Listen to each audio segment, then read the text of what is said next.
What's good, YouTube? It's White Mike, and today I'm going to be showing you how to update the firmware on your A7 III. Let's get into it.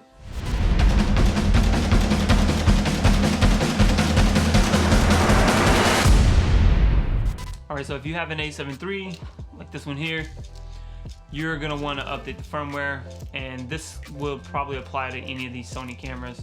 So what we're going to do is we're going to head into the Mac station here, and I'm going to show you how to update that firmware. Plug the USB into your camera, and then you're going to plug this end into your computer. I like to put mine on manual mode. I don't think it matters. Just turn the camera on. Make sure that you go into your settings, and under USB connection, make sure it's mass storage. So we're going to do that. Leave it on. I'm going to plug this into my computer now. And what you're going to want to do is, if you're looking for any firmware on Sony cameras or lenses, literally all you have to do is just Google it. So for instance, if I wanted to update my Sony 50mm, this would be the same process. So I'm just going to type in Sony A7 III, and then on your results, just look for the one that's from Sony.com. So there we go. We're going to click on it, and all you're going to do is find support.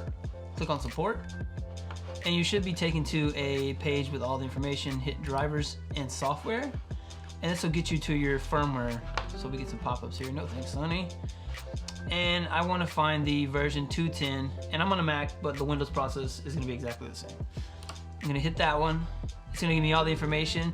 So basically 2.10 is very important because there was a bug in version 2 where it wouldn't write RAW files sometimes to your card, or it would freeze up the camera. So it's very important that you don't sit on version 2.0. And if you're on version 1, definitely update, because there's been improvements to IBIS and all kinds of stuff, and stability of the cameras always get improved. It's going to give you some instructions if you want to go through that, but I'm going to show you how to do this here. Hit download, read this here, hit download again, and your computer should start downloading the image. I'm gonna go to my download folder, double click on this DMG file. Because I'm on a Mac, it should be an exe if you're on Windows. Double click update setting tool. And if you watch my video on how to update the Tamron, it's the same thing. So you're gonna get some security prompts here. So I'm gonna double click on the update setting tool app, enter my password, and the window should pop up. It's telling me to connect a device. Now I did run into an issue here that I'm gonna show you. And it just looked like it wasn't recognizing my camera. So you can see it's plugged in.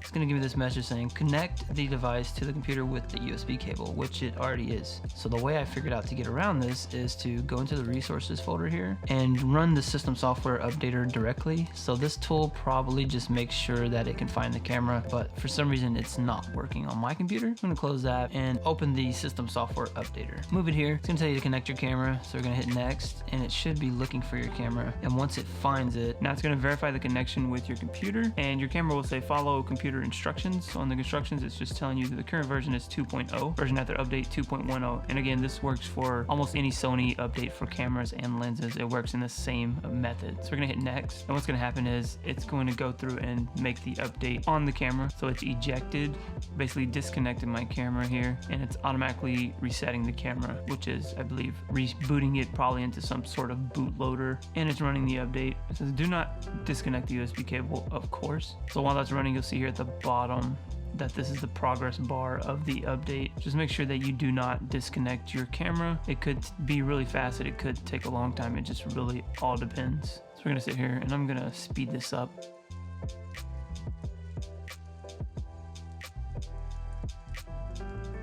Almost finished here. Process has been completed. All right, so we're gonna hit the finish button, and on our camera, I'm gonna shut it off, turn it back on. So the first thing we're gonna do to check our version is to go to Finder, go back to that update DMG again, go into the resources folder, run the system software updater, hit next, and it'll verify, and you should see here what your current version is. So we're at 2.10, so we're good there. Then on the camera, you wanna disconnect the USB cable, go to menu, go to settings, go to the last page, I believe, hit versions, and you'll see that it's version 2.10, and that's pretty much it. Alright guys, so that's how you would update the firmware on your A7 III.